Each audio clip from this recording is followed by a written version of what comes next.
मुझे चारों तरफ देखना चाहिए। एरिक टनल के मुहाने पर खड़ा था जहां से वह आया था। उसका मन उन भयावह दिनों में लौट गया जब थाइड्स अचानक और भारी ताकत के साथ प्रकट हुए थे। इंसान तब अपनी एबिलिटीज को समझने की कोशिश ही कर रहे थे।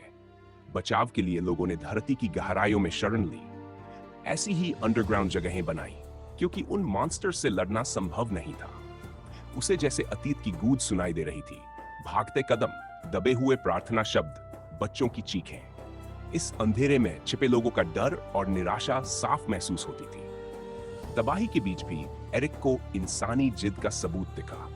ये खंडहर उन लोगों की कहानी कह रहे थे जिन्होंने हार मानने से इनकार किया था। उन्होंने शेल्टर बनाए, अंदर खेती की और अंधकार के बीच जीने का रास्ता ढूंढ लिया। कुछ देर वह वहीं खड़ा रहा, नीचे फैले दृश्य को देखता हुआ। अक्लेट्रियम की ग्लो में नहाया हुआ अंडरग्राउंड सिटी दूर तक फैला था। टूटी इमारतें, भूली हुई सड़कें, खोखला ढांचा। बाईं ओर कैवर्न की दीवार से चिपकी एक सीढ़ी नीचे उतर रही थी। जर्जर दिखने के बावजूद वह मजबूत लग रही थी। एरिक ने उतरना शुरू किया। हर कदम की आवाज विशाल जगह में डरावनी तरह से गूंज रही थी। कुछ मिनटों बाद वह ठंडी, मिट्टी से ढकी जमीन पर पहुंच गया। सामने खंडहरों के बीच एक विशाल स्ट्रक्चर खड़ा था, पुराना, टूटा हुआ, लेकिन अब भी प्रभावशाली। जैसे जैसे वह पास गया, एक सिंबल उभरता दिखा। जंग लगे मेटल पर उकेरा हुआ अर्थ, एक मजबूत सर्कल के भीतर। उसके चारों ओर 12 रेखाएं फैली थी, आपस में जुड़ी हुई। ऊपर उगता हुआ सूरज, नीचे अर्थ को थामे हुए हाथ। यूनाइटेड अर्थ का निशान। यह सिंबल ज्यादातर इमारतों पर था, लेकिन एक बिल्डिंग पर यह सबसे बड़ा और साफ था, सेक्टर। शायद अंदर मैप्स हो और बाहर निकलने का रास्ता भी। एरिक ने बुदबुदाया, जिस गड्ढे से मैं गिरा वह मेन एंट्रेंस नहीं हो सकता। वह धीरे धीरे मिलिट्री बिल्डिंग की ओर बढ़ा। अक्लेट्रियम की रोशनी वीरान सड़कों पर लंबी परछाइयां बना रही थी। चारों तरफ सन्नाटा था। इमारतें दोनों ओर खड़ी थी, ऊंची और खोखली। ऐसा लग रहा था जैसे वही कैवर्न की छत को थामे हुए हों। तो ये केव भी मैन मेड ही है, एरिक ने सोचा। आखिरकार वह सील्ड एंट्रेंस के सामने खड़ा था। टाइटेनियम डोर जंग खा चुकी थी, लेकिन अब भी मजबूत थी। क्या मैं इसे तोड़ सकता हूं? उसके दिमाग में विचार आया। नेथानियल की डिस्ट्रक्टिव शक्ति को जानते हुए यह मुमकिन था। इतनी पुरानी जगह में मैना ओर्स के इस्तेमाल की संभावना भी कम थी। फिर झिझक हुई। शोरथाइट्स को बुला सकता था, या इससे भी बदतर, जिस क्रीचर ने यह विशाल टनल बनाई थी, अगर वह यहीं कहीं हो। कई मिनट सोचने के बाद उसने फैसला कर लिया, अंदर जाना ही होगा। यही जगह बाहर निकलने का सुराग दे सकती थी। माना उसके न्यूरल लिंक्स में दौड़ने लगी। उसने अपनी मुट्ठी पर माना जमा किया। हवा में ऊर्जा की धड़कन फैल गई। पूरी ताकत से उसने दरवाजे पर घूंसा मारा। जोरदार धमाका। शॉकवेव पूरे बिल्डिंग और सिटी में गूंज गई। जंग लगी टाइटेनियम दरवाजा टिक नहीं सका। मेटल के टुकड़े बिखर गए। धूल बैठी और एक खुला रास्ता सामने था। एरिक ने बकेट को कसकर पकड़ा और अंदर कदम रखा। अंदर पूर्ण अंधेरा था। कोई रोशनी नहीं, कोई खिड़की नहीं, सिर्फ स्याह शून्य। उसने सांस ली, फ्लाइसर को संभाला और फोकस बढ़ाया। वक्त बर्बाद नहीं करना चाहिए, और वह डार्कनेस के भीतर उतर गया। एरिक के बकेट की रोशनी दीवारों से टकराई तो बिल्डिंग का अंदरूनी हिस्सा सामने आया। जगह विशाल थी, लेकिन हर तरफ जंग और गंदगी फैली हुई थी। सड़ी हुई हवा में समय और विनाश की गंध भरी थी। अंदर बढ़ते ही उसे समझ आ गया कि यहां कभी कुछ भयावह घटा था। जगह जगह सैनिकों के कंकाल पड़े थे, फटे हुए यूनिफॉर्म्स में जमे हुए, मानो आखिरी पल तक लड़े हों। उनके हाथों में पुराने हथियार थे, इतिहास की किताबों में देखे हुए, जो साफ बता रहे थे कि वे काफी नहीं थे। एरिक धीरे चला। हर कदम की आवाज खाली कॉरिडोर्स में गूंज रही थी। बकेट की रोशनी कंकालों पर लंबी परछाइयां डाल रही थी, माहौल को और भी भारी बना रही थी। यह एक हारी हुई लड़ाई की खामोश गवाही थी। उसने बेस की बनावट पर ध्यान दिया। सादी, कामकाजी आर्किटेक्चर, मजबूत स्टील बीम्स, ऊंची छत, टूटे हुए कंट्रोल पैनल्स और खामोश मशीनें। जैसे जैसे वह अंदर गया, एक गहरी उदासी उसके ऊपर छा गई। किताबों में पढ़ा इतिहास और अपनी आंखों से देखी गई यह तबाही, दोनों में जमीन आसमान का अंतर था। तभी उसकी नजर दीवार पर बने फेडेड चिन्हों पर पड़ी। पास जाकर देखा तो यह बेस का लेआउट मैप था। बकेट की रोशनी में रास्ते, हिस्से और बीच में बना कमांड सेंटर साफ दिख रहा था। एरिक ने नक्शे को ध्यान से देखा। रहने के हिस्से, ट्रेनिंग जोन्स, आर्मरी, लैब, सब कुछ सेंट्रल कमांड सेंटर के इर्द गिर्द बना था। लैब ने उसकी जिज्ञासा बढ़ाई, लेकिन अभी प्रायोरिटी बाहर निकलने का रास्ता था। वह कॉरिडोर से गुजरता हुआ कमांड सेंटर तक पहुंचा। वहां पहुंचते ही उसकी रीढ़ में सिहरन दौड़ गई। मेटल डोर टूटा हुआ था, बीच में बड़ा सा छेद और उस पर 5 गहरे क्लॉ मार्क्स। 5 निशान अजीब है, एरिक ने मन में सोचा। यह हमला जानबूझकर किया गया था। जो भी था, कमजोर नहीं रहा होगा। उसने खुद को तसल्ली दी कि सदियों पुराने थाइड्स अब जिंदा नहीं हो सकते। दरवाजा धकेलते ही ठंडी हवा का झोंका आया। अंदर सन्नाटा था, कोई हलचल नहीं, सिर्फ स्केलेटन्स। वे ऐसे जमे थे जैसे आखिरी सांस तक लड़े हों, हथियार अब भी पकड़े हुए। यहां क्या हुआ था? एरिक बुदबुदाया। कमरे के बीच एक मेज थी, उस पर पुराने कागज और नक्शे। एक नक्शा देखा, लेकिन वह सिर्फ बिल्डिंग का था। बेकार है। उसने दीवारों के साथ लगे कैबिनेट्स खोलने शुरू किए। जंग लगे दरवाजे चरमराए। अंदर फाइल्स, डायरीज और टूटी तकनीक बिखरी थी। आखिरकार उसे एक मोटा पुराना नक्शा मिला। उसे रोशनी में फैलाया। यह पूरा अंडरग्राउंड सिटी मैप था। सड़कें, इमारतें, सब कुछ। एरिक के अंदर राहत दौड़ गई। सिस्टम, इस जगह का नक्शा मेमोराइज कर लो। नक्शा उसके दिमाग में बैठ गया। अंधेरे और मौत से भरे कमरे के बीच पहली बार उसे आगे का रास्ता साफ दिखने लगा। मैप अब सुरक्षित रूप से उसके पास था, इसलिए एरिक ने फिर से कमरे पर ध्यान दिया।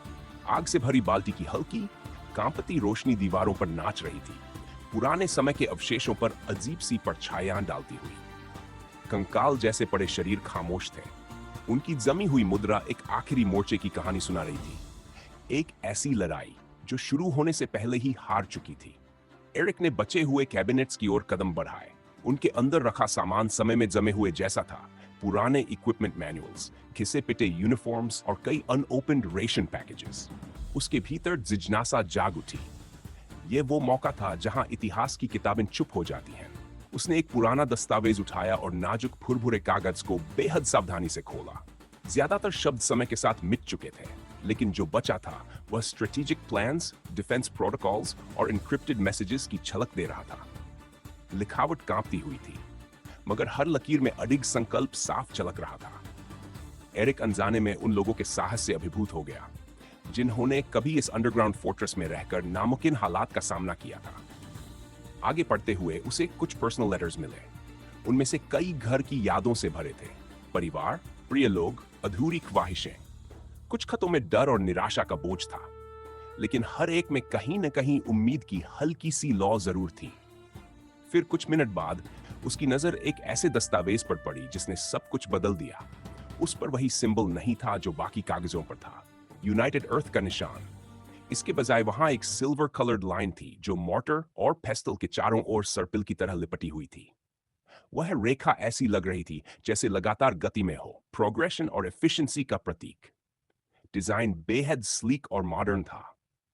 साफ लाइंस, प्रोफेशनल ऑरा, ऐसा सिंबल जो भरोसे और अथॉरिटी दोनों का एहसास कराता था। ब्लू और सिल्वर ह्यूज इसे एक फार्मास्यूटिकल आइडेंटिटी दे रहे थे। ये क्या है? एरिक ने उसे सावधानी से खोला और पढ़ना शुरू किया। जैसे जैसे वह पन्ने पलटता गया, उसकी भौहें सिकुड़ती चली गईं। दिल की धड़कन तेज होने लगी। सवाल उसके दिमाग में बाढ़ की तरह उमड़ने लगे। दस्तावेज की जानकारी अपने आप में कोई अजीब चीज नहीं थी। यह थाइड्स पर था। समस्या उसकी तारीख थी। यह रिपोर्ट उस समय की थी जब यह बेस बना भी नहीं था, जब थाइड्स का अस्तित्व तक दर्ज नहीं हुआ था, जब मानवता सिर्फ सिनिस्टर कोल्ड से जूझ रही थी। एरिक के पेट में अजीब सी बेचैनी दौड़ गई। क्या यह कोई गलती थी, या फिर कोई ऐसी सच्चाई जिसे जानबूझकर छुपाया गया था? थाइड्स के बारे में दी गई जानकारी डराने वाली हद तक सटीक थी। उनका बिहेवियर, एबिलिटीज, वीकनेसेस, ऐसा लग रहा था जैसे लेखक ने उन्हें अपनी आंखों से देखा हो, उनकी पहली अपीयरेंस से कई साल पहले। उसकी नजर रिपोर्ट के ऊपर लिखे नाम पर ठहर गई। Silver Line Corporation, Silver Line Corporation. Eric ने यह नाम पहले कभी नहीं सुना था। अगर किसी को थाइड्स के बारे में इतने साल पहले पता था, तो उन्होंने चेतावनी क्यों नहीं दी? हालांकि शायद देने से भी कुछ नहीं बदलता। सवालों का तूफान उसके दिमाग में घूम रहा था। इतिहास वैसा बिल्कुल नहीं था जैसा उसे बताया गया था। यह दस्तावेज सिर्फ अतीत का हिस्सा नहीं था, यह एक बहुत बड़े, बहुत गहरे रहस्य का टुकड़ा था। तभी एक आवाज ने उसका ध्यान तोड़ दिया। वह किसी विलाप जैसी थी, या चीख, या कुछ ऐसा जो इंसानी आवाज के बेहद करीब था। ये क्या था? एरिक सतर्क हो गया। सिल्वर लाइन कॉर्पोरेशन के रहस्य इंतजार कर सकते थे। अभी प्राथमिकता सिर्फ एक थी, सर्वाइवल। मैप को दिमाग में पक्का करते हुए उसने आग वाली बाल्टी कसकर पकड़ी और मिलिट्री बिल्डिंग के एग्जिट की ओर दौड़ पड़ा। हर कदम की गूंज सन्नाटे को और भारी बना रही थी। अंधेरा जैसे हर दिशा से उसे निगलने को तैयार था। वही चीख फिर गूंजी, इस बार और भी पास। Fuck fuck fuck fuck. Eric ने रफ्तार बढ़ा दी। हर मोड़, हर कॉरिडोर अब खतरे से भरा लग रहा था। एड्रेनलिन उसकी नसों में दौड़ रहा था। फिर इस बार पूरी अंडरग्राउंड सिटी जैसे कांप उठी। पलटा। आग की रोशनी जंग लगे मेटल पर पड़कर विकृत परछायां बना रही थी, लेकिन अंधेरे के पार कुछ भी साफ नहीं दिख रहा था। डर उसकी छाती पर बर्फ की तरह जमने लगा। टाइड से लड़ना उसे आता था, लेकिन ये कुछ और था। जो चीज आप जानते हैं उससे लड़ना अलग बात है, और जो चीज अंधेरे में छुपी हो उससे लड़ना बिल्कुल दूसरी। मुझे यहां से निकलना होगा अभी। उसने जेब से बीजों की एक मुट्ठी निकाली। नजरें अंधेरे पर टिकाए रखते हुए उसने उन्हें जमीन पर फेंक दिया और अपने न्यूरल लिंक्स के जरिए उनमें मैना प्रवाहित किया। हवा में ऊर्जा की गूंज फैल गई। बीजों से जड़ें फूट पड़ी। पल भर में जमीन कांप उठी। तने ऊपर की ओर फूटे, मोटे होते गए। शाखाएं हर दिशा में फैलने लगीं। कुछ ही सेकंड में कॉरिडोर एक घने जंगल में बदल गया। मजबूत पेड़, उलझी हुई जड़ें, एक जिंदा दीवार। 30 सेकंड बाद एरिक बाहर निकल चुका था। पीछे से कुछ टूटने फूटने की आवाज आई। टाइड ने बैरिकेड तोड़ दी थी। ग्रेट, ये जगह तो पूरा नाइटमेयर है, वह बड़बड़ाया। लगता है सीधा किसी हॉरर मूवी में आ गया हूं। उसे मैप याद आया। मिलिट्री बिल्डिंग से करीब आधी किलोमीटर दूर एक एग्जिट था। अगर जिंदा बाहर निकलना था तो वही उसकी आखिरी उम्मीद थी। अक्लेट्रियम ओर की मध्यम अलौकिक चमक अबैंडन्ड अंडरग्राउंड सिटी पर फैल रही थी। उसकी नीली रोशनी टूटी फूटी इमारतों पर लंबी जटिल परछायां बना रही थी, मानो यह शहर समय में ही जम गया हो। एरिक उन खंडहरों के बीच से तेजी से आगे बढ़ रहा था। कभी यहां इंसानी आवाजें गूंजती होंगी, गतिविधियों से भरा एक जीवित शहर रहा होगा। अब सिर्फ सन्नाटा। शहर के अलग अलग हिस्सों में आर्मरीज खड़ी थी, मजबूत स्टील स्ट्रक्चर्स जिन्हें सोच समझकर रणनीतिक जगहों पर बनाया गया था। वे मानवता के अस्तित्व संघर्ष की मूक गवाह थी। उनके भीतर अब कोई हलचल नहीं थी। खाली हॉल्स, गूंजती दीवारें। फिर भी अतीत के निशान मौजूद थे। जमीन पर बिखरे हथियार, जले हुए टारगेट्स। हर एक चुपचाप उन लड़ाइयों की कहानी सुना रहा था जहां सैनिक गड़े गए थे और टूटे भी थे। एरिक उन्हें पार करता हुआ दौड़ता रहा। शूटिंग रेंजेस कभी कभी उसके रास्ते में आते, उनके टारगेट्स अब भी गोलियों के निशान संभाले हुए थे। वह लगातार दौड़ रहा था। सांसें भारी हो चुकी थी। दिल सीने में जोर जोर से धड़क रहा था। उसे यहां से निकलना ही था। अगर रुका तो जिंदा रहने की कोई गारंटी नहीं थी। अक्लेट्रियम की रोशनी में नहाया शहर उसके चारों ओर धुंधले भूतिया दृश्य की तरह घूम रहा था। हर सांस के साथ उसकी छाती जल रही थी। तभी एक चीख, कर्कश, अमानवीय। वह आवाज टूटी इमारतों से टकराकर पूरे अंडरग्राउंड सिटी में फैल गई। एरिक के दिमाग में डर की लहर दौड़ गई। शांत रहो, शांत रहो। चीख थमी और हवा अचानक ठंडी पड़ गई। फिर एक और चीख। इस बार शिट। एड्रेनलिन उसकी रगों में भर गया। डर ऐसा था जैसे किसी ने सीधा उसकी रीढ़ पर वार किया हो। उसकी सांस अटक गई, शरीर सख्त हो गया। खुद को संभाल, दौड़ते रहो। पीछे मत देख, उसने खुद से कहा। फ्लाइसा पर उसकी पकड़ और मजबूत हो गई। चीख की गूंज फिर सन्नाटे में घुल गई और एरिक पूरी ताकत से आगे बढ़ता रहा। तभी उसकी नजर ऊपर गई। केव की दीवारों पर कुछ रेंग रहा था। टाइड्स। चीख ने जैसे पूरे शहर को जगा दिया था। दरारों से, टूटी इमारतों से, अंधेरी छायाओं से कीड़े निकलने लगे। अक्लेट्रियम की नीली रोशनी में उनकी विशाल कॉम्पाउंड आईज चमक रही थीं। एरिक की धड़कन तेज हो गई। ये डॉग साइज्ड बग्स बिना किसी मेहनत के वर्टिकल वॉल्स पर दौड़ रहे थे। ग्रेट, बस यही बाकी था, उसने बड़बड़ाया। 3 महीने पहले इंजेक्टेड नॉलेज ने उसे बता दिया कि वह किन का सामना कर रहा है। Acid spitter arthropods, aggressive predators, brain crystal power, corrosive discharge. उनकी लंबी मैंडिबल्स के भीतर ऐसी मांसपेशियां थीं जो माना को घातक एसिडिक सब्सटेंस में बदलकर बेहद सटीकता से दाग सकती थीं। एरिक ने देखा वे कोऑर्डिनेटेड थे। फेरोमोन्स, कलेक्टिव इंटेलिजेंस, एक हाइव माइंड। अकेले में वे बहुत खतरनाक नहीं थे, लेकिन झुंड में वे किसी भी जगह को बंजर वेस्टलैंड बना सकते थे। अब वह सिर्फ किसी अज्ञात थाइड से नहीं भाग रहा था। अब उस पर एसिड बरसाने वाली एक पूरी आर्मी टूट पड़ी थी। शिट, हालात और भी बिगड़ गए।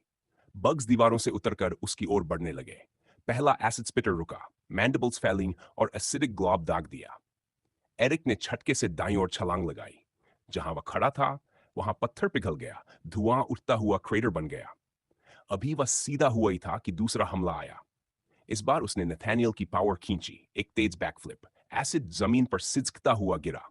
तीसरा एसिड स्पिटर, साइड रोल, चौथा डक, पांचवां डैश। हमले रुक नहीं रहे थे।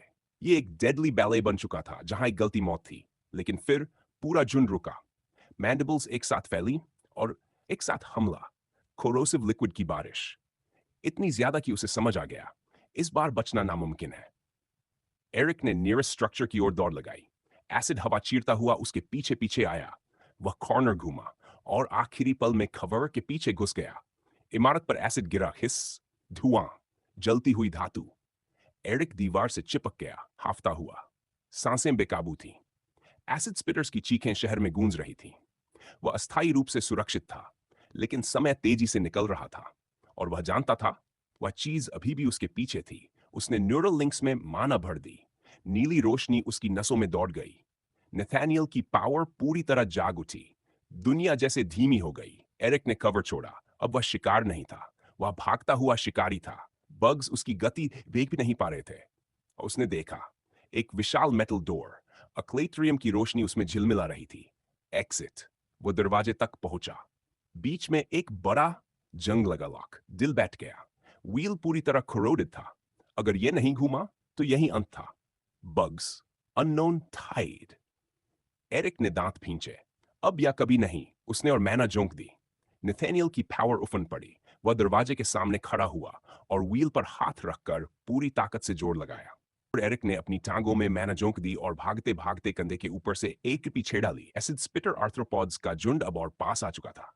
पहले से थकी हुई मांसपेशियों ने आखिरी बार जवाब दिया। उसकी रफ्तार इतनी तेज हो गई कि वह लगभग आंखों से उलसालगने लगा। उसके बूटों के नुकीले किनारे आसमान पत्थरों से रगड़ खा रहे थे। कंकड़ हवा में उछलकर पीछे गिरते जा रहे थे। है उसके पैरों की ताकत उसे इतनी गति दे रही कि संतुलन खोने की गार पर था। लेकिन रुकना विकल्प नहीं। पीछे से आने वाली आवाजें, पत्थर पर बजती सेरेटेड क्लॉज की क्लिक क्लिक, रीढ़ में ठंड उतार देने के लिए काफी थीं। आखिरी बार माना को झटका देते हुए एरिक ने छलांग लगाई। दरवाजा, वह सामने था। उसने हाथ आगे बढ़ाया, उंगलियां फैली हुई और बर्फ जैसी ठंडी जंखाई धातु को छू लिया। आखिरी कुछ मीटर अंदर जैसे लग रहे थे। दिल उसकी पसलियों में हथौड़े की तरफ जरा था। एड्रेनलिन ने उसके भीतर एक आदिम सी स्पष्टता भर दी थी। वह बहुत करीब था। इतना करीब कि उसे दरवाजे की ठंड कम महसूस होने लगी। एरिक दरवाजे के सामने फिसलता हुआ रुका। समय जैसे धीमा हो गया। उसने दोनों हाथों से जंग लगे व्हील को पकड़ा। पीछे से एसिड स्पिटर्स की डरावनी आवाजें गूंज रही थीं, लेकिन अभी वे काफी दूर थे। अभी थोड़ा सा वक्त था। व्हील उसके सामने विशाल और निर्दयी खड़ा था। एरिक ने जोर लगाया। कुछ नहीं। उसकी नजर व्हील और पास आते झुंड के बीच डोल गई। अक्लेट्रियम की नीली रोशनी में एसिड स्पिटर्स के हरे पीले एक्सकेलेटन डरावने ढंग से चमक रहे थे। परफेक्ट। उसके मुंह से बुदबुदाहट निकली, बिना किसी हास्य के। उसने पूरा वजन व्हील पर डाल दिया। उंगलियां जंग लगी धातु में धंस गईं। लेकिन व्हील टस से मस नहीं हुआ। घबराहट सीने में फैलने लगी। उसने फिर कोशिश की, फिर एक और। मांसपेशियां दर्द से चिल्ला उठीं, लेकिन व्हील अड़ा रहा। उसी बीच क्लिक क्लिक क्लिक, एसिड स्पिटर्स और करीब आ चुके थे। उनकी फेस्टेड आंखें उस पर जमी थीं। मैंडिबल्स कांप रही थीं, मानो जहर उगलने को बेताब हों। हवा में उनकी गंध फैल गई, तीखी, सल्फर सी, नाक जलाने वाली। कम ऑन, एरिक गुर्राया। उसने बची खुची सारी ताकत और माना झोंक दी। हर सेकंड एक युग जैसा लग रहा था। उसकी उंगलियां सफेद पड़ चुकी थीं। पसीना हथेलियों को फिसलन भरा बना रहा था। और तभी एक और चीख, लेकिन यह अलग थी, दबंग, पूरे शहर को हिला देने वाली। एरिक का खून जम गया। उसने सिर घुमाया। मिलिट्री बेस का राक्षस इमारत के कोने से बाहर निकला। 3 मीटर भी ऊंचा, अत्यधिक मांसल, गहरे बैंगनी रंग की चमड़ी। अक्लेट्रियम की रोशनी उसके पीछे दब गई और उसकी छाया शहर पर रेंगती हुई फैल गई। हर कदम पर जमीन धंस रही थी। ओह कम ऑन, एरिक लगभग हंस पड़ा, एक सूखी थरथराती हंसी। एक नहीं, 2 नाइटमेयर्स। वह चीज कभी इंसान रही होगी। यह एहसास ही डरावना था। सिनिस्टर कोल्ड ने उसे किसी विकृत मजाक में बदल दिया था। दहाड़ ने उसकी रीढ़ हिला दी। उस राक्षस की मौजूदगी में एसिड स्पिटर्स महज कीड़े लग रहे थे। उन्होंने हमला किया, परसा, लेकिन राक्षस की चमड़ी पर कभी असर नहीं हुआ। सिसकारी के साथ एसिड भाप बनकर उड़ गया। राक्षस आगे बढ़ता रहा। एसिड स्पिटर्स उसके पैरों तले कुचल गए। घिनौनी जीन, लेकिन उसका ध्यान सिर्फ एक पर था, उसकी आंखें। अचल। एरिक के रोंगटे खड़े हो गए। उसके हाथ अब भी व्हील पर जमे थे। यह तो और मजेदार होता जा रहा है, उसने सूखे स्वर में कहा। उसका ध्यान नहीं डगमगाया। दरवाजा कराह उठा और अचानक व्हील हिला। तनाव टूटा। एरिक लगभग संतुलन खो बैठा, लेकिन एड्रेनलिन ने उसे संभाल लिया। दरवाजा खुला। अंदर एरिक ने एक पल भी नहीं गंवाया। वह भीतर कूद गया। पीछे से कदमों की गड़गड़ाहट, कीड़ों की चीखें, राक्षसी दहाड़, एक भयानक संगति। एरिक घूमकर व्हील पर टूट पड़ा। पहले तो उसने विरोध किया, फिर व्हील घूमा। उसकी बाहों की नसें उभर आईं। पसीना आंखों में चुभने लगा। समय फिर धीमा पड़ गया। अक्लेथ्रियम की रोशनी में उसने आखिरी बार झुंड को देखा, परछायां फैलती हुई, उसकी ओर बढ़ती हुई। और तभी पहला राक्षस दरवाजा पहुंचा। धराम कर ये एक दरवाजा बंद होने लगा। आखिरी दृश्य, उनकी उग्र आंखें, मफल होती दहाड़े, सन्नाटा। एरिक दरवाजे से पीठ लगाकर फिसल गया। दिल अब भी कानों में धड़क रहा था। That was too close. एक कांपती हंसी उसके होंठों से निकली। अभी वह जिंदा था। ठोस मेटल के दरवाजे पर गूंजता हुआ जोरदार धमाका हुआ और एरिक चौंक गया। उस आवाज के साथ ही उसके पूरे शरीर में झटके की लहर दौड़ गई। जिस इम्पॉसिबल पावर से वह वार किया गया था, उसने दरवाजे को बुरी तरह कंपा दिया। हवा में स्क्रैपिंग मेटल की तीखी आवाज फैल गई। कुछ सेकंड बाद दूसरा प्रहार हुआ और यह पहले से कहीं ज्यादा ताकतवर था। दबाव के नीचे दरवाजा झुक गया। पीछे मौजूद क्रीचर के हमले के सामने कराह उठा। एरिक के पेट में उठता डर उसकी आंखों में साफ दिखने लगा और वह अनजाने में एक कदम पीछे हट गया। अचानक दरवाजे का एक हिस्सा टूट गया। विरोध करती मेटल की चीखती आवाज के साथ ही वह हिस्सा उखड़ गया। भयानक बैंगनी क्रिएचर ने मजबूत दबा मारकर एक छेद बना दिया था, इतना बड़ा कि उसमें उसका डरावना चेहरा मुश्किल से समास के। एरिक जम गया। उसकी आंखें दीवार में बने उस छेद से झांकते राक्षसी चेहरे पर टिक गईं। उस बैंगनी क्रिएचर का चेहरा मानव और जानवर का वह मिश्रण था। एक ऐसा विजज जिसमें उसकी पुरानी मानवता के निशान अभी मौजूद, लेकिन वे राक्षसी अनुकूलनों से बुरी तरह विकृत हो चुके थे। वह दृश्य किसी दुस्वप्न से कम नहीं था। उसकी त्वचा गहरे, चोट खाए बैंगनी रंग की थी, मानो आसपास की रोशनी को सोख रही हो। जो कभी मानव चेहरे की पहचान थी। नाक, गालों की हड्डियां अब मुड़ी तुड़ी, फूली हुई और बिगड़ी हुई थी। फिर भी वे किसी हद तक पहचानी जा सकती थी। उसकी आंखें, जो कभी मानव आत्मा की खिड़कियां रही होंगी, अब तेज पीली रोशनी से चमकती हुई ऑर्ब्स थीं। उनमें कोई पहचानी जा सकने वाली भावना नहीं थी, सिर्फ जानवरों जैसी भूख की जलती हुई आग। वे खोपड़ी में गहराई तक धंसी हुई थी और मोटी, उभरी हुई भौं के नीचे बैठी थी, जो उसके रूप को और भी डरावना बना रही थी। लेकिन उस क्रीचर का सबसे भयानक हिस्सा उसका लार टपकाता हुआ मुंह था। मानव होंठों और दांतों की जगह वहां एक खुला हुआ मौ था, मानो सीधे किसी हॉरर मूवी से निकला हो। मुंह के भीतर शार्प जैगेड दांतों की परत थी, जो धुंधली रोशनी में खतरनाक ढंग से चमक रहे थे। वे एक विचलित करने वाली गोलाकार बनावट में जमे थे, जो असामान्य, गैर मानवीय तरीके से फैल भी सकती थी। जैसे जैसे वह अपने 4 अपेंडेजेस, 4 मैंडिबल्स को फड़फड़ाता और मोड़ता, ऐसा लग रहा था मानो वह अपने अगले शिकार की प्रतीक्षा कर रहा हो। उस राक्षसी मुंह से निकलती गुर्राहट के साथ एरिक के शरीर में डर की कंपकंपी दौड़ गई। ये वही दृश्य था जो सपनों में नहीं, सिर्फ दुस्वप्नों में दिखाई देता है। उसके चेहरे के भाव क्रूर रेज से विकृत थे और उसकी आंखें अंधेरे में खतरनाक ढंग से चमक रही थीं। उसकी गर्म, बिखरी हुई सांस एरिक की तरफ आई, ठंडी हवा को धुंधला कर दिया और सरांत की बदबू साथ लाई, जिससे एरिक का गला कस गया। एक समय का मानव अब उसके सामने खड़ा था और उस दृश्य ने एरिक को भीतर तक हिला दिया। डर की ठंडी लहर उसकी रीढ़ में ऊपर की ओर रेंग गई, फिर भी वह नजरें हटा नहीं पाया। वह जानवर अपनी पुरानी पहचान का एक विकृत, घिनौना मजाक बन चुका था। उस राक्षस के सामने एरिक का दिमाग डरावनी कंजेक्चर से भर गया। संभावनाएं और सवाल बेकाबू होकर दौड़ने लगे। उसने जल्दी से उस क्रीचर को परखा। उसके विकृत लक्षण, आंखों में दिखती मानवता की हल्की झलक और मुंह पर जमी मानवीय मुस्कान की भयानक नकल। क्या ये किसी मानव थाइड का उदाहरण था, उसी भयावह प्रक्रिया की उपज जिसने आज दुनिया में घूमते राक्षसों को जन्म दिया था? अगर ऐसा था, तो उसके रूपांतरण के दौरान उसने कितनी असहनीय यातना सही होगी, जब उसका शरीर मुड़ा तोड़ा गया और उसका मन अंतहीन भूख और आदिम रेज में खो गया होगा। लेकिन एक और संभावना भी थी।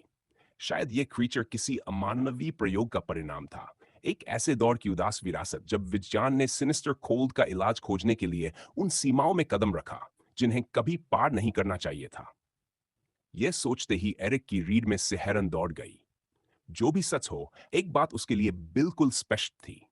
उसके सामने खड़ा ये क्रीचर खोई हुई मानवता का एक सिहरन भरा सिंबल था, थाइड प्रॉब्लम का एक दुस्वप्न जैसा प्रतिबिंब, और धरती पर सिनिस्टर कोल्ड के प्रभावों की जीती जागती गवाही।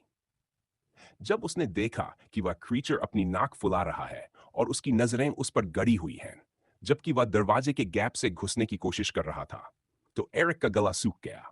वह राक्षस अंदर आने की कोशिश कर रहा था। एरिक ने अपने सिस्टम का एनालिसिस फीचर सक्रिय किया, मन में एक भारी आशंका के साथ। लेकिन जैसा कि उसे उम्मीद थी, जानकारी बेहद सीमित थी। Name known brain crystal power unknown, race human like tide, no further information. Physical characteristics: approximately 3 meters tall, absurdly muscular with trained muscles. Estimated weight: 500 kilograms. Purple skin, mutated mouth. Yellow eyes with feline slit pupils, long black human hair. Personality and traits: aggressive behavior. No further information. Power level: 349. Approximate strength: 180. Approximate intelligence: 2. Approximate dexterity: 134. Approximate energy: 684. ये पूरी तरह पागलपन है। ये चीज यहाँ कर क्या रही है? एरिक चिल्लाया। उसकी आवाज कांप रही थी और डर की बर्फीली पकड़ उसके दिल को जकड़ रही थी। हर एक स्टैटिस्टिक और संख्या उसके पेट में मुक्के की तरह लगी। इतनी ज्यादा स्ट्रेंथ, डेक्सटेरिटी और एनर्जी के साथ इस क्रीचर की विनाशकारी क्षमता की कल्पना करना भी मुश्किल था। उसका दिल छाती में बेतहाशा धड़क रहा था। हर धड़कन के साथ उसकी चिंता और गहरी होती जा रही थी। उसका मुंह और गला सूख चुके थे, मानो उसने रेत की मुट्ठी निगल ली हो।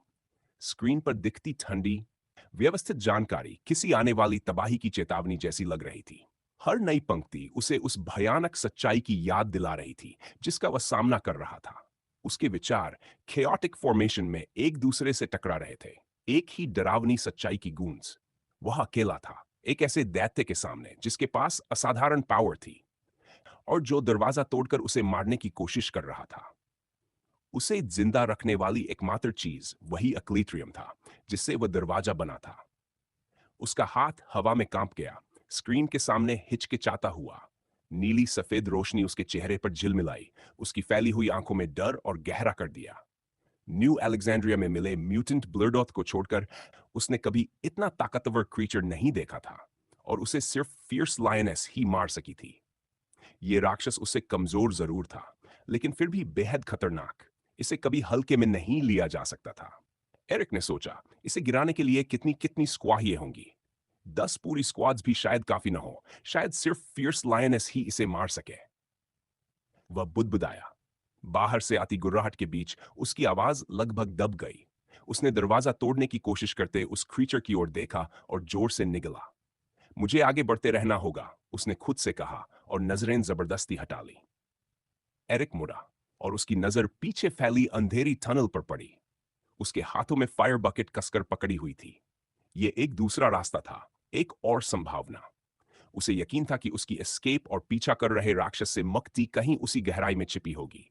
उसने एक पल भी बर्बाद नहीं किया और टनल में दौड़ पड़ा। उसके कदमों की आवाज स्टोन की दीवारों से टकराकर गूंजने लगी। सांसें टूट रही थीं और दिल पसलियों से बाहर निकलने को था। वह घुमावदार रास्ते पर जितना तेज हो सकता था दौड़ा। अक्लीट्रियम ओर की हल्की चमक उसे घने अंधेरे में रास्ता दिखा रही थी। हर एक मीटर जो वह तय करता, मौत से एक और कदम दूर होने की जीत जैसा था। पीछे से आती राक्षस की चीखें टनल में गूंजती रहीं, कई किलोमीटर दूर जाने के बाद भी। अनंत सी दौड़ के बाद कुछ मीटर आगे उसे ठंडी, चमकती हुई मेटल की परछाई दिखी। एक और अक्लेट्रियम डोर। वह उसके पास पहुंचा, नजरें वॉल्ट व्हील के जाने पहचाने हैंडल पर टिकाए। उसने उसे घुमाना शुरू किया और उसकी मांसपेशियां तन गई। जंग लगा पहिया करा उठा। उसके हाथ फिसले एक बार, फिर दूसरी बार। पसीना उसके माथे से बहने लगा। 5 लंबे नसें तोड़ देने वाले मिनटों के बाद वह आखिरकार पहिया पूरा घुमा पाया। दरवाजा चरमराता हुआ खुला और आवाज टनल में गूंज गई। उसने आखिरी बार पीछे देखा और भारी दरवाजे को धक्का देकर खोल दिया। नर्म बिखरी हुई रोशनी में नहाते ही उसकी आंखें जल्दी से डल गई और जो उसने देखा वह चौंकाने वाला था। स्टे वेयर यू आर, एक औरत चिल्लाई। 20 लोग उसके सामने खड़े थे, आंखें चौकन्नी, चेहरों पर डर और सस्पिशन का मिक्स। उनके कपड़े साधारण थे, आसपास से जुटाए गए अलग अलग फैब्रिक्स से बने हुए। कुछ पुराने कॉटन जैसे मुलायम थे तो कुछ कोर्स बर्लैप जैसे, लेकिन सब पर लंबे इस्तेमाल और सावधानी से की गई रिपेयर्स के निशान थे। सबके हाथों में वेपन्स थे, भाले जो किसी तरह से इम्प्रोवाइज किए गए थे, मजबूत लकड़ी के शैफ्ट और आगे शार्प जैगेड मेटल या स्टोन के सिरे जिन्हें पतली लेदर स्ट्रैप से कसकर बांधा गया था। वे सिर्फ बचाव के औजार नहीं थे, वे सर्वाइवल के सिंबल्स थे। दरवाजा खुलते ही भालों के सिरे एरिक की ओर तान दिए गए। उसके और उनके बीच एक खतरनाक दीवार बन गई। एक भी गलत हरकत और तुम्हारे शरीर में कई छेद हो जाएंगे, वह औरत चिल्लाई। वे अपने वेपन्स ऐसे थामे हुए थे जैसे उन्हें इस्तेमाल करने की आदत हो। साफ था, उन्होंने अनगिनत कॉन्फ्लिक्ट झेले थे। इस भूले बिसरे कोने में एरिक एक समूह से टकरा गया था। सबसे आगे खड़ी महिला ने आंखें सिकोड़ते हुए एरिक को लेजर लेजर जैसी तीव्र नजर से देखा। तुम कौन हो? उसने सख्त आवाज में पूछा। उसका तनकर खड़ा शरीर जैसे किसी भी पल हमला करने को तैयार हो। उसके शब्दों के पीछे छुपा खतरा साफ दिखा रहा था। उस सुरंग के बाहर की खुली जगह में एक भारी टेंशन हवा में लटकी हुई थी। वही सुरंग जिससे ये युवक अभी अभी बाहर निकला था। सुरंग के मुहाने पर कई गंभीर चेहरों वाले लोग खड़े थे। हर एक के हाथ में कच्चे पक्के भाले थे, जिनकी नोक सीधे एरिक की ओर तनी हुई थी। उन सब की होस्टाइल गेज लगभग महसूस की जा सकती थी। ये शांत दिखने वाली जगह उस अंडरग्राउंड एंशिएंट सिटी के अंदर के ओमिनस माहौल से अलग नहीं लग रही थी। एरिक का हाथ अनजाने में अपनी फ्लाइसा की मूठ पर चला गया। जाना पहचाना स्पर्श इस तनाव भरे पल में उसे थोड़ी राहत दे रहा था। बात जैसी तेज उसकी आंखें चारों ओर घूमी। कितने विरोधी हैं, कहां से निकलने का रास्ता हो सकता है, सब कुछ आंकते हुए।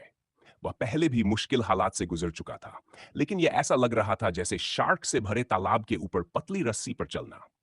एरिक ने सामने खड़ी महिला को ध्यान से देखा। उसका रौब और मौजूदगी उसे बाकी सबसे अलग बना रही थी। उसकी नजर कठोर और अडिग थी, साफ तौर पर दुश्मनी से भरी। भाले पर उसकी पकड़ मजबूत थी, लेकिन नियंत्रित। वह ज्यादा उम्र की नहीं थी, 30 से ऊपर नहीं। उसके कभी चमकदार रहे बाल अब बेजान और फीके थे, जैसे सही पोषण ने लंबे समय से उसका साथ न दिया हो। चेहरा दुबला और थोड़ा धांसा हुआ था, या तो उसने लंबे समय से ठीक से खाया नहीं था, या जो खाया वह काफी नहीं था। उसकी आंखें थकी हुई थी, एनर्जी की कमी ने उनकी चमक बुझा दी थी। नाक और गालों पर फैली झायां उसकी पीली त्वचा पर और उभर कर दिख रही थी। वह साफ तौर पर कमजोर और कुपोषित लग रही थी। कपड़े उसके शरीर पर ढीले लटक रहे थे। भूख ने अपनी छाप छोड़ दी थी, लेकिन उसकी आंखें कुछ और ही कह रही थी। थकी होने के बावजूद उनमें डिटर्मिनेशन और एक शांत लेकिन मजबूत इनर स्ट्रेंथ की झलक थी। उसके कपड़े सादे, घिसे पिटे और मिट्टी जैसे रंगों के थे, जैसे उसकी जिंदगी जो डेप्रिवेशन और स्ट्रगल से बनी थी। उसने एरिक को ऐसे देखा मानो किसी अपराध का जिम्मेदार वही हो। अगर मैं तुम्हारी जगह होती, उसने गूंजती आवाज में कहा, तो उस हथियार की ओर इतनी जल्दी हाथ नहीं बढ़ाती। उसके शब्द हवा में टिक गए, पहले से गाढ़े तनाव को और भारी बनाते हुए। साफ था, एक गलत शब्द, एक गलत हरकत, और हालात सीधे हिंसा में बदल सकते थे। फिर भी एरिक उस समूह की हालत नजरअंदाज नहीं कर सका। सिर्फ महिला ही नहीं, बाकी सब भी बदहाल थे। उनके कपड़े अलग अलग चीजों से जोड़ जोड़ कर बनाए गए थे, मोटे टांकों से सिले हुए, जगह जगह से फटे हुए। ये कपड़े सिर्फ साधारण नहीं थे, बल्कि बेहद रूडिमेंटरी थे। उनके जीवन की दयनीय हालत साफ छलक रही थी, और बात सिर्फ कपड़ों तक सीमित नहीं थी। पोषण की भारी कमी के कारण उनके शरीर दुबले, सख्त और नसों से भरे हुए थे। चेहरे खिंचे हुए, गाल अंदर ढांसे हुए, त्वचा हड्डियों से चिपकी हुई।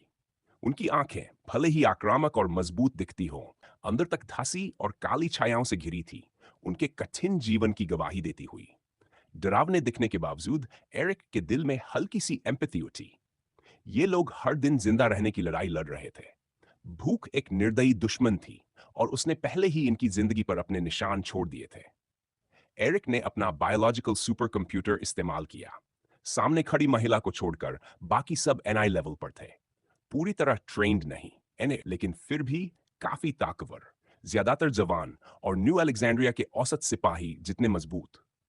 वह चाहे तो भागने की कोशिश कर सकता था, लेकिन इसका मतलब किसी को मारना होता, और वह ऐसा नहीं करना चाहता था, खासकर उन लोगों के साथ जो साफ तौर पर भूखे फटे कपड़ों में घटिया हथियारों के साथ खड़े थे। और फिर नेथानियल और जेरेडॉन एंटरस की ताकतों के बावजूद वह घेराबंदी से निकल पाएगा, इसकी भी कोई गारंटी नहीं थी। लेकिन अपमान सहने की भी एक सीमा होती है। मेरा नाम एरिक है, उसने शांत आवाज में कहा। उसने हाथ हल्के से आगे किए, ये दिखाने के लिए कि वह हथियार निकालने का इरादा नहीं रखता। तुम यहां क्या कर रहे हो? महिला की आवाज चाकू की तरह सन्नाटे को चीरती हुई आई। बाकियों की नजरें भी उस पर जमी थी। भाले अभी भी उसकी छाती की ओर तने हुए। एरिक ने उनके हथियारों को ध्यान से देखा। भालों के डंडे मोटी टहनियों से बने थे, पुराने चमड़े और रस्सियों से कसकर बांधे हुए।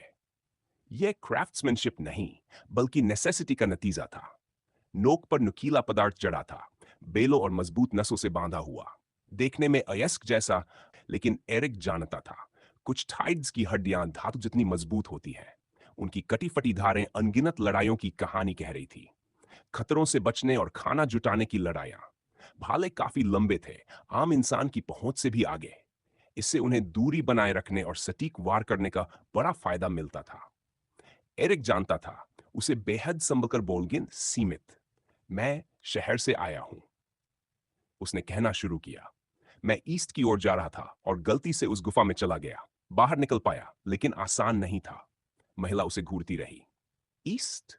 उसने धीमी चेतावनी भरी आवाज में पूछा। और रास्ते में हमारी टेरिटरी में घुस गए? इतनी सारी जगहों में से यहीं? और ऊपर से एक ऐसे मॉन्स्टर को जगा दिया जो सालों से सो रहा था? एरिक के चेहरे पर हल्की सी शिकन आई। मॉन्स्टर? उसने पूछा। फिर समझ आया। ओह, ह्यूमनॉइड टाइड? हाँ, महिला ने गुस्से से कहा। मैंने जानबूझकर नहीं किया। मुझे पता ही नहीं था वो क्या है। मैं बस बाहर निकलने की कोशिश कर रहा था। डिस्टर्ब किया? महिला की हंसी निर्दयी थी। तुमने उसे जगा दिया। अब वो तब तक नहीं रुकेगा जब तक खून न बहा दे। तुमने हम सबको खतरे में डाल दिया है। फ्रेंचिन, एरिक ने मन ही मन सोचा। मुझे सच में अफसोस है, उसने कहा। अगर मुझे पता होता तो मैं कभी वहां नहीं जाता। महिला और सख्त हो गई। तो तुम सिर्फ एक बेवकूफ हो? एक मॉन्स्टर के अड्डे में घुस गए और समझ ही नहीं आया? मैं बेवकूफ नहीं हूं, एरिक बोला। मैं एक गड्ढे में गिर गया था। बाहर निकलने के लिए एक्सप्लोर करना पड़ा। वो जानबूझकर नहीं था। बस, महिला ने उसे काट दिया। मुझे नहीं लगता तुम यहां एक्सीडेंट से आए हो। तुम सोल्जर हो। इतनी कम उम्र में जंगल पार करना, इतनी ताकत, ये ट्रेनिंग के बिना मुमकिन नहीं। एक शहर से होने का स्ट्रांग होने से क्या लेना देना? एरिक ने सोचा। अब साफ था, यह नफरत कहीं गहरी थी। मुझे तुम पर भरोसा नहीं, महिला ने ठंडे स्वर में कहा। तुम सिटी और मिलिट्री से आए हो, कहानियां मत सुनाओ। उसने एक कदम आगे बढ़ाया। हम तुम्हें गांव ले चलेंगे, उसने कहा। वहां लोग तय करेंगे तुम्हारा क्या होगा। एरिक ने धीरे से सिर हिलाया। ठीक है, उसने कहा। किसी न किसी तरह निकल ही जाऊंगा। और वैसे भी तुम्हारा गांव मुझे जानना है। जैसे तुम्हारे पास कोई चॉइस हो, महिला ने ठंडेपन से कहा। भाले उसकी ओर तने रहे और वे उसे गुफा से दूर एक अनजान भविष्य की ओर ले चले। यह स्थिति एरिक को अजीब तरह से आकर्षक लगी। फ्लाइसर और बैकपैक सौंपते ही एरिक को अपनी वल्नरेबिलिटी साफ महसूस हुई।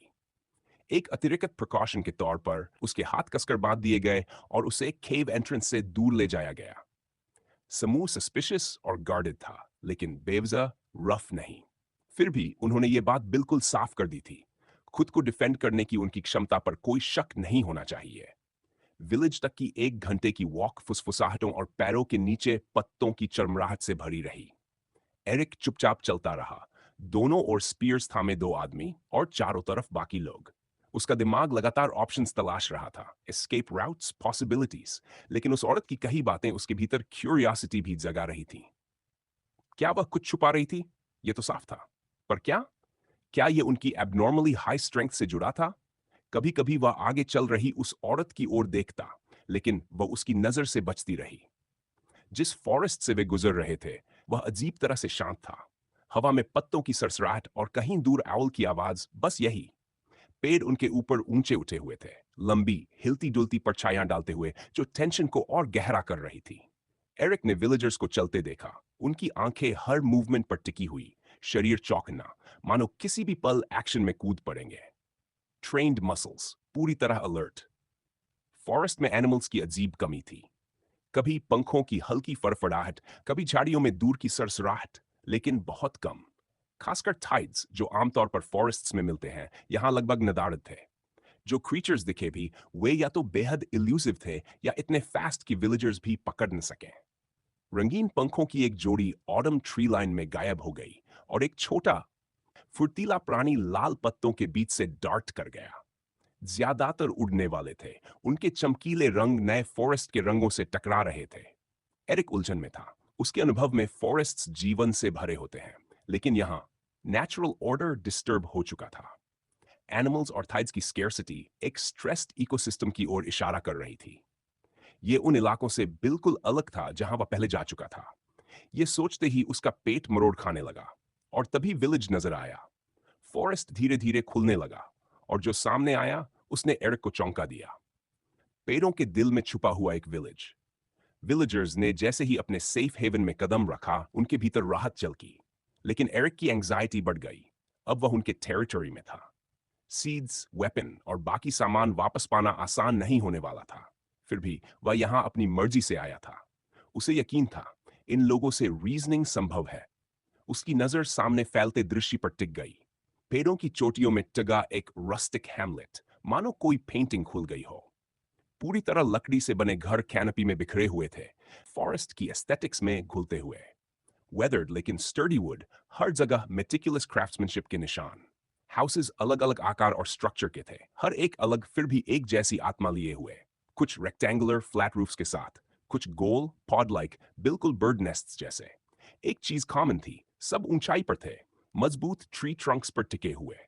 वुड और रोप से बने ब्रिजेस का एक कॉम्प्लेक्स नेटवर्क ट्री टॉप्स के बीच लिपटा हुआ था।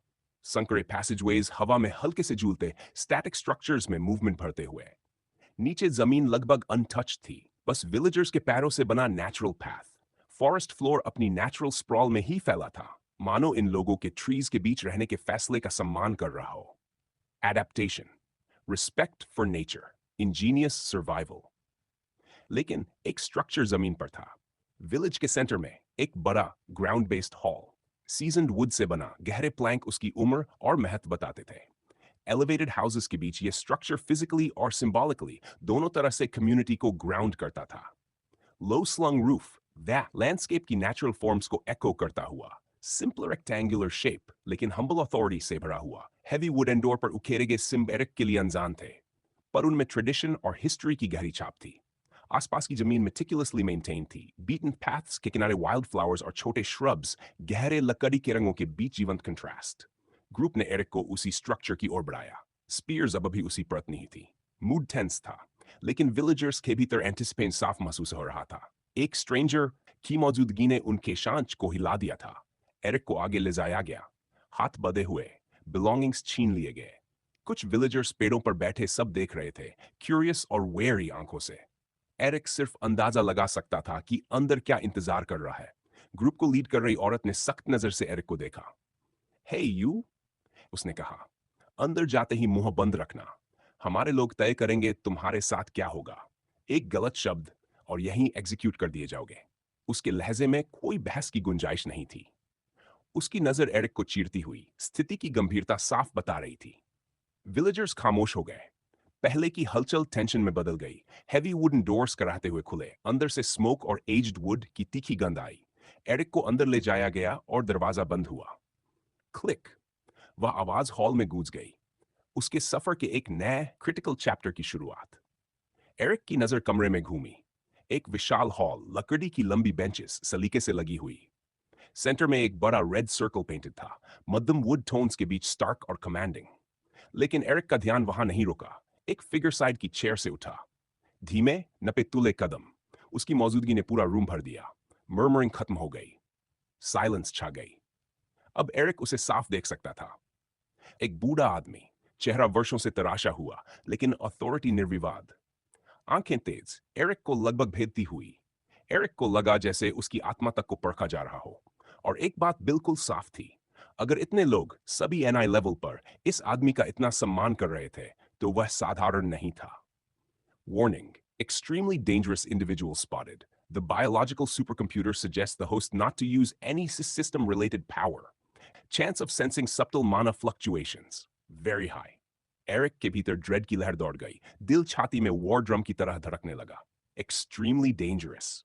सिस्टम रिलेटेड पावर का इस्तेमाल मतलब सीधा मौत को बुलावा। अगर उसने जरा सा भी मैना रिपल पैदा किया, यह आदमी उसे महसूस कर सकता था। जनरल बेकर जितना शायद उससे भी ज्यादा खतरनाक। एरिक ने तुरंत मन से एनालिसिस का ख्याल निकाल फेंका। यह कोई स्लीपिंग जायंट था और उसे जगाने की कीमत उसकी जिंदगी हो सकती थी। हॉल में सन्नाटा गहरा गया। एरिक ने डर को चेहरे पर आने नहीं दिया। वह सीधा खड़ा रहा, उसकी नजर से नजर मिलाते हुए। अनचार्टेड टेरिटरी, भविष्य अनिश्चित, लेकिन एक बात तय थी, अभी के लिए उसकी किस्मत इन्हीं लोगों के हाथों में थी। उस औरत की चाल में एक अजीब सी और झलक रही थी जब वह आगे बढ़ी। साफ था, वही उस समूह की लीडर थी जिसने एरिक को पकड़ा था। लेकिन जैसे ही उसकी नजर उस बूढ़े आदमी से मिली, उसकी आंखों में फियर और रिस्पेक्ट का मिश्रण साफ दिखाई दे गया। अमोस, उसने कहना शुरू किया, कमरे में मौजूद तनाव के बावजूद खुद को पूरी तरह कंपोज्ड रखते हुए। उसने बताया कि कैसे उन्होंने एरिक को जंगल के किनारे पाया। निहत्था था, उलझा हुआ, मानो अभी अभी किसी बुरे सपने से निकला हो। फिर उसने केव में दोबारा जाग चुके उस बीस्ट का जिक्र किया और बड़ी सावधानी से एरिक की अनजानी भूमिका का भी संकेत दिया। जैसे जैसे उसकी कहानी आगे बढ़ी, कमरे का माहौल बिल्कुल शांत हो गया। हर नजर उसी बातचीत पर टिक गई, उस औरत और उस बूढ़े आदमी के बीच। उसने अपने शब्दों को तोला नहीं। एरिक के बैकग्राउंड को लेकर जो सस्पिशन उसे था, उसने साफ साफ कह दिया। एक पल के लिए उसने एरिक की ओर देखा और फिर बोली, हमें लगता है ये न्यू अलेक्जेंड्रिया का सोल्जर हो सकता है, एमस। न्यू अलेक्जेंड्रिया का नाम लेते ही हवा और भारी हो गई। वाक्य वहीं लटक गया, अधूरा लेकिन बोझिल। एमोस कुछ पलों तक खामोश रहा। उसकी नजर एरिक पर जमी रही, तीखी, पकती हुई, लगभग असहज कर देने वाली। खामोशी खिंचती चली गई। कमरे की हवा इतनी भारी हो गई कि सांस लेना मुश्किल लगने लगा। एरिक ने अपनी सांस रोक ली।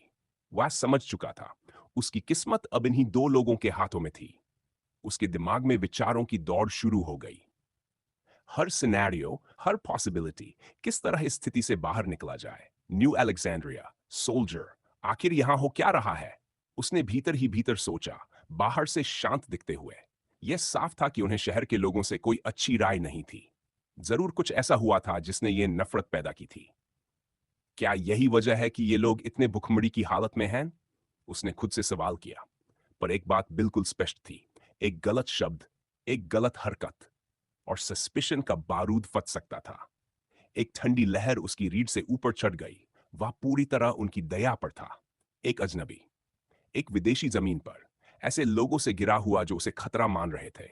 उसकी नजर बार बार उस औरत और एमोस के बीच घूमी। एक क्षण के लिए उसकी आंखों में एक मौन प्रार्थना चमकी, समझे जाने की। औरत ने अपनी कहानी खत्म की और कुछ कदम पीछे हट गई। यह साफ था कि वह एमोस का सम्मान करती थी। वह सम्मान जो वर्षों के नेतृत्व और मार्गदर्शन से पैदा होता है। कमरे में मौजूद हर व्यक्ति अमोस की प्रतिक्रिया का इंतजार कर रहा था। शांति बनी रही, लेकिन वह शांति एंटिसिपेशन से भरी थी। एरिक वहीं स्थिर खड़ा रहा, उसका दिल सीने में जोर जोर से धड़क रहा था। बहुत कुछ दांव पर लगा था, दबाव लगभग महसूस किया जा सकता था। हर सेकंड एक युग जैसा लग रहा था, मानो समय खुद रुक रुक कर चल रहा हो। अमोस ने एरिक की ओर देखा। उसकी सिल्वर आंखें अनगिनत सर्दियों की समझ और आंखें बोझ से चमक रही थी। चेहरे की गहरी झुर्रियां उन संघर्षों की कहानी कह रही थीं जिन्हें वह झेल चुका था। एरिक कोलगाजे से वह किसी किले को देख रहा हो, खामोशी से अपने रहस्यों की रक्षा करता हुआ। उसकी नजर शत्रुतापूर्ण नहीं थी, लेकिन उसमें एक डिस्टेंस थी जिसे पार करना आसान नहीं था। दोनों एक दूसरे को देख रहे थे। तनाव एक अजीब सी नृत्य रचना बना रहा था, अनिश्चितता और जिज्ञासा के बीच। उसकी आंखों में सस्पिशन साफ था। यह आदमी युद्ध देख चुका था, उसका पूरा अस्तित्व ग्रिट से भरा हुआ था। उसकी नजर में जीत और हार दोनों की कहानियां थीं। उसकी आंखों में कुछ था, शायद हल्की सी क्यूरियोसिटी, लेकिन वह सावधानी की मोटी परत के नीचे छिपी हुई थी। मानो तूफानी रात में एक अकेला तारा, वह एरिक को परख रहा था। जैसे खुली किताब के पन्नों पर से हवा गुजरती है, अनकहे शब्द पढ़ते हुए। लेकिन एरिक को न तो कोई तुरंत स्वीकार्यता मिली, न ही भरोसे का कोई साफ रास्ता। इस दुनिया में ट्रस्ट एक लग्जरी थी जो कमाई जाती है, दी नहीं जाती। अवेकनर ने उसकी आंखों में संदेह देखा। वह जान गया, यही सही मौका है। एक्सक्यूज मी, एरिक ने कहना शुरू किया। साइलेंस। वेनेसा की आवाज सख्त और बेरहम थी। मैंने कहा था मुंह बंद रखो, लेकिन एरिक कुछ कह पाता उससे पहले इनफ वेनेसा। शांत, मजबूत, अस्वीकार्य। वेनेसा का हाथ स्पीयर पर थोड़ा ढीला पड़ा, लेकिन उसकी अग्रेसिव स्टैंस बदली नहीं। आमोस ने दोबारा एरिक की ओर देखा। इस बार उसकी आंखों में हल्की सी रुचि थी। Let the boy speak. कमरे में सांसें थम गई। वेनेसा की जबड़े की मांसपेशियां कस गई, लेकिन उसने विरोध नहीं किया। बाहर लकड़ी के ढांचे से टकराती हवा की सरसराहट ही सुनाई दे रही थी। एरिक ने गहरी सांस ली। स्पीयर्स अब भी उसी पर तनी थी। मुझे नहीं पता यहां क्या चल रहा है, उसने कहना शुरू किया, और न ही यह कि सोल्जर्स को लेकर आपकी समस्या क्या है। लेकिन मैं इतना जरूर जानता हूं, आज यहां एक बड़ी गलती हो रही है। उसने ईमानदारी से आगे कहा, हां, मैं न्यू अलेक्जेंड्रिया से हूं, इससे इनकार नहीं। एक पल रुककर, लेकिन मैं मिलिट्री का हिस्सा नहीं हूं, और सच कहूं तो उस शहर ने मेरे साथ कभी अच्छा व्यवहार नहीं किया। एमोस की भावना हल्की सी उठी। एक साइलेंट संकेत, आगे बोलो। कमरे में फिर सन्नाटा छा गया। They tried to kill me, Eric ने सीधे उसकी आंखों में देखते हुए कहा, गिनती से ज्यादा बार। और फिर, लेकिन वे कभी कामयाब नहीं हुए। कमरे में मौजूद लोग एक दूसरे को सस्पिशन से देख रहे थे। एरिक ने आंखों के कोने से देखा कि उसके शब्दों की वजह से कुछ मेन की बॉडी पोस्चर में जकड़ा हुआ टेंशन थोड़ा ढीला पड़ा था। इसके बावजूद भालों की नोकें नीचे नहीं आईं। वे अब भी उसकी ओर खतरनाक इंटेंट के साथ तनी हुई थीं। वे ऐसा क्यों करेंगे? आमोस ने पूछा। उसके टोन से यह बिल्कुल भी जाहिर नहीं हो रहा था कि एरिक के बयान पर वह क्या सोच रहा है। बुजुर्ग आदमी की निगाहें सीधे अवेकनर पर टिकी थी। वह पूरी तरह क्रूअल तो नहीं थी, लेकिन उनमें गहरी सस्पिशन साफ दिखाई दे रही थी। एरिक से बात करने का उसका मैनर थोड़ा अलग था। उसमें हल्की सी डेफरेंस थी। यह साफ था कि वह युवक की पावर को पहचानता था। तुम्हारी एज के हिसाब से और सिटी से आने के बावजूद तुम्हारे पास काफी इंप्रेसिव पावर है, एमोस ने कहा। अगर टाइड्स ने तुम्हें खा नहीं लिया तो सिर्फ इसलिए कि तुम किसी तरह यहां तक पहुंच पाए। एरिक ने हल्का सिर हिलाया और गले में बनी गांठ निगल ली। सबसे मुश्किल हिस्सा अब आने वाला था। आखिरकार उसने स्वीकार किया, अपनी आवाज को बस फुसफुसाहट से थोड़ा सा ऊपर उठाते हुए, मेरे ब्रेन क्रिस्टल की पावर की वजह से। वह लगभग एमोस के दिमाग में बनते सवाल को देख सकता था। बुजुर्ग की आंखें सिकुड़ गई और वह एरिक के चेहरे को ध्यान से पढ़ने लगा, किसी भी झूठ के संकेत की तलाश में। लेकिन इस बार एरिक सच कह रहा था। उसकी पावर, या जैसा वह अब उसे समझता था, उसका कर्स ही न्यू अलेक्जेंड्रिया में झेली गई शुरुआती बैड लक की जड़ थी। अब वह सिर्फ यही उम्मीद कर सकता था कि इस अजीब से विलेज के लोग भी उसके खिलाफ न हो जाएं। तुम इसके बारे में क्या सोचते हो? आमोस ने कहा, मानो वह युवक की मुश्किलों को किसी हद तक समझ रहा हो। एरिक ने कहना शुरू किया, मुझे ऐसा लगता नहीं है। मैं पूरे यकीन से जानता हूं, मेरी पावर फाइट के लिए बनी ही नहीं है। कहते कहते उसकी नजर पल भर के लिए लकड़ी के टूटे फूटे फ्लोर पर गई। फिर वह वापस एमोस की आंखों में देखने लगा। मैं पौधों को तेजी से ग्रो करा सकता हूं। एक बार फिर कमरे में पूरी तरह सन्नाटा छा गया। नई जानकारी पर सोचते हुए वेनेसा की भौहें सिकुड़ गई और उसके होंठ एक पतली सी लाइन में कस गए। एरिक उसकी आंखों में उभरते सवाल पढ़ सकता था, लेकिन उसने कुछ नहीं पूछा। आसपास के विलेजर्स के चेहरों पर भी वही भाव थे, सवाल ही सवाल।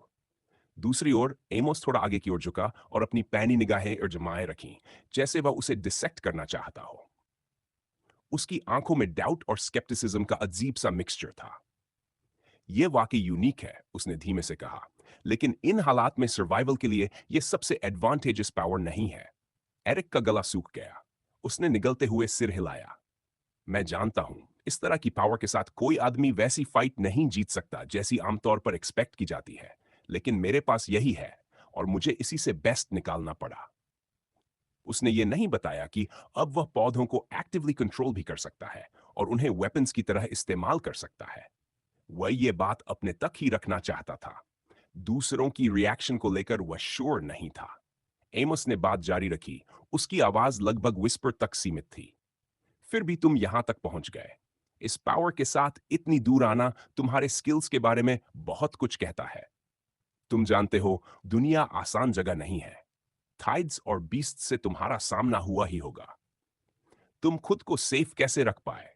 और अगर तुम ऐसा कर पाए, तो क्या यह तुम्हारी स्ट्रेंथ का सबूत नहीं है?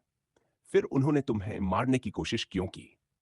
एरिक ने जवाब देने से पहले एक पल लिया। सवाल पूरी तरह जायज था। मैं आपकी सस्पिशन समझता हूं, उसने कहा। आप सोचते हैं कि मैं झूठ बोल रहा हूं, कि मेरी पावर कुछ और है। लेकिन मैं एक अवेकनर हूं। इसी वजह से मैं जिंदा हूं। यह समझा देता था कि वह मरा क्यों नहीं। लेकिन इसका मतलब यह भी था कि अब वे उसे एक बड़ा खतरा समझ सकते थे। इस माहौल में यह कदम लगभग एक गलती जैसा था। उसके दिमाग में थाइड्स और बीस्ट्स के साथ हुए करीबी एनकाउंटर्स घूम गए। एड्रेनलिन, डर, सर्वाइवल की फ्रैंटिक कोशिशें। लेकिन वह बदला था। उसने अडेप्ट किया था। एरिक चुप हो गया और ओमोस की आंखों में सीधे देखने लगा। वह चाहता था कि वे उसके शब्दों की सच्चाई देखें। वह कोई सोल्जर नहीं था, कोई थ्रेट नहीं था। वह बस एक सर्वाइवर था जो इस क्रूल दुनिया में दिन ब दिन जीने की कोशिश कर रहा था। काफी देर बाद एमोस के मुंह से सिर्फ एक शब्द निकला, इंटरेस्टिंग। लेकिन उसकी आंखें कुछ और ही कहानी कह रही थीं। एरिक ने बुजुर्ग के चेहरे पर क्यूरियोसिटी की हल्की सी चमक देखी। शायद, बस शायद, वे उसकी बात मान ले। उसकी नजर पूरे कमरे में घूमी। विलेजर्स के दुबले, थके हुए चेहरे, वेनेसा की उसकी बाह पर पतली सी पकड़, भाले थामे मैन के धंसे हुए गाल। उसने गहरी सांस ली और फिर आमोस की ओर देखते हुए कमरे की खामोशी में बोला, मैं अपनी फ्रीडम के बदले कुछ ऑफर कर सकता हूं। और अगर आप चाहें, तो इसके बाद आप मुझे दोबारा कभी नहीं देखेंगे। मैंने नोटिस किया है, आप सभी को न्यूट्रिशियस मील्स की जरूरत है, और शायद मैं इसमें आपकी मदद कर सकता हूं। कुछ विलेजर्स असहज होकर हिले और आपस में नजरें बदलीं। वेनेसा की पकड़ भाले पर और कस गई। उसके होंठ और पतले हो गए। फिर भी एरिक उनकी आंखों में उम्मीद की एक हल्की सी झलक देख सकता था। आमोस ने अपनी पोस्चर ढीली की और उंगलियों को आपस में जोड़ लिया। वह काफी देर तक एरिक को देखता रहा। फिर आखिरकार भारी आवाज में पूछा, कैसे? मेरी पावर से, एरिक ने कहा। मैं क्रॉप्स की ग्रोथ रेट बढ़ा सकता हूं। बहुत कम समय में सीडलिंग को पूरी तरह ग्रोन प्लांट बना सकता हूं। मैं आपके कम्युनिटी के लिए फूड प्रोवाइड कर सकता हूं। कमरे में फुसफुसाहट फैल गई। लोग चौड़ी आंखों से उसे देखने लगे। वेनेसा कुछ कदम पीछे हटी और उसके भाले पर पकड़ थोड़ी ढीली पड़ी, जबकि आमोस की नजर अब भी एरिक पर टिकी रही। क्या तुम सच में ऐसा कर सकते हो? उसने हैरानी के साथ पूछा। एरिक ने सिर हिलाया। हाँ, लेकिन इसके लिए मुझे मेरा सामान चाहिए और फील्ड्स में मिट्टी और सीड्स के साथ बाहर जाना होगा। कमरा फिर से पूरी तरह शांत हो गया। आमोस की शार्प एनालिटिकल आंखें एरिक से हटी नहीं। काफी देर बाद उसने चुप्पी तोड़ी। उसकी आवाज में अथॉरिटी का पूरा वजन था। हमें इस पर सोचना होगा। फिर वह रुका नहीं। वेनेसा, सर, उसने मिलिट्री मैनर में जवाब दिया। इसे फिलहाल प्रिजन ले जाओ, एमोस ने कहा। कम से कम 2 मैन हर समय गार्ड पर रहेंगे, और क्योंकि उसने खुद माना है कि वह अवेकनर है, मैं चाहता हूं कि तुम भी गार्ड्स में शामिल रहो।